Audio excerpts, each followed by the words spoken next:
Bendou, c'est une sorte de translittération de Benoît et ça veut dire en gros « bête mais résolue ».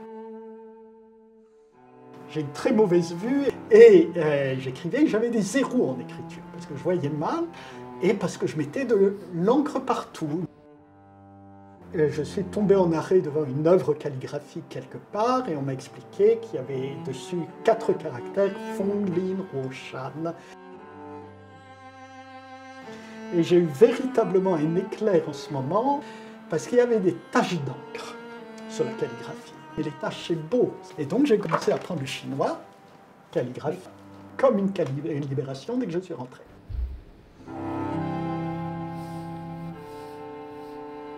Je peins pour trouver un langage qui ne soit pas celui des mots, et pourtant pour parler.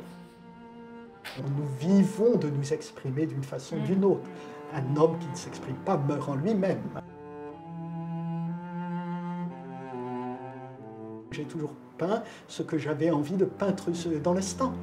Très souvent, ce sont de, je me souviens, profondément retravaillés. C'est parfois de l'ordre de l'imaginaire, mais figuratif, et c'est parfois de l'ordre de l'imaginaire, mais totalement abstrait. Et je m'en moque totalement. Pour moi, la pratique a été libératrice. Il y a un coup de pinceau, il y a un rythme à obtenir, fondé sur la respiration. C'est un peu comme jouer d'un instrument de musique.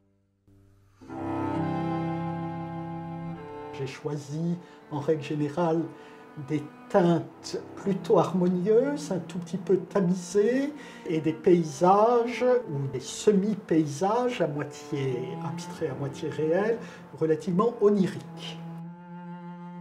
Le titre, c'est donc l'attrait du trait. Le trait, c'est l'expression du mouvement. Donc le trait, c'est quelque chose, si on veut, de figé, mais qui ne vit que du mouvement qu'il a tracé.